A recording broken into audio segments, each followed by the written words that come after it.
নিচু করে, মাথা হেট করে আমাদের কাছে আত্মসমর্পণ করেছে, বাংলাদেশ স্বাধীন হয়েছে।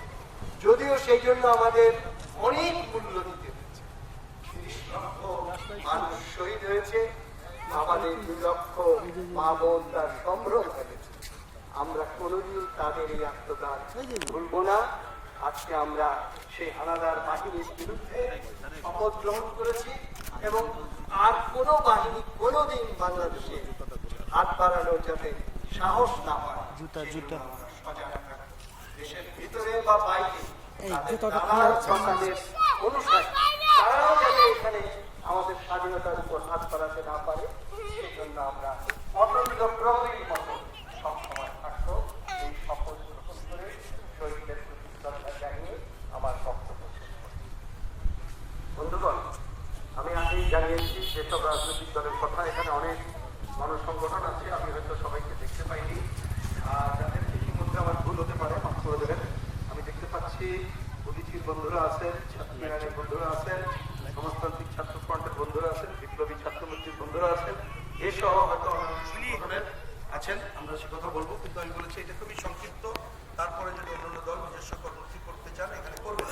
আমি এবার সংক্ষেপে কিছু কথা বলার জন্য অনুরোধ জানাচ্ছি জাসদের সংগ্রামী নেতা, সংগ্রামী জননেতা ডক্টর মোস্তাক হাসান।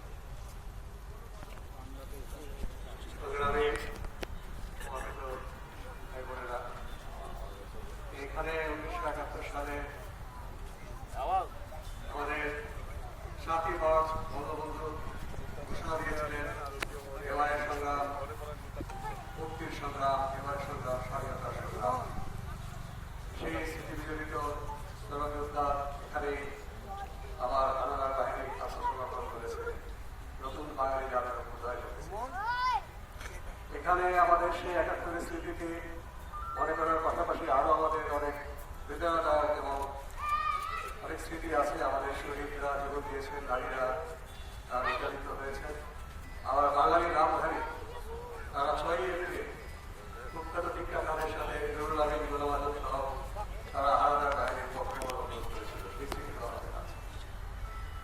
এই সোনালী উদ্যানে আমাদের মুক্তিযুদ্ধকে, স্বাধীনতা সংগ্রামকে স্মরণীয় করার জন্য আগের সরকার যারা ফ্যাসিবাদের চূড়ান্ত বহিঃপ্রকাশ ঘটিয়েছিল, কিন্তু জনগণের যে আন্দোলন, জনগণের চাপ, তাদের প্রতিশ্রুতি তারা বাধ্য হয়েছিল কতগুলো প্রকল্প নিতে। স্বাধীনতা সেই লগ্নের আত্মসমর্পণের সেই চিত্র, বঙ্গবন্ধুর ভাস্কর্য, এগুলো করবার জন্য পরিকল্পনা ছিল। কিছু কিছু তারা করেছিল, কিন্তু গণ উদ্ধারের সুযোগে 47 মহান বেশ কিছু ভাস্কর্য ভাঙচুর করেছে। এই সরকার খুবই নির্লজ্জভাবে বলছে তারা যে প্রকল্প ছিল আমাদের স্মৃতি রক্ষা, সেগুলো তারা করবে না। যেগুলো ভাস্কর্য ভেঙেছে দুষ্কৃতিকারীরা, তারা পুনঃস্থাপন করবে না। এই জবাব থেকে আমি তাদের করে তীব্র ধিক্কার জানাচ্ছি।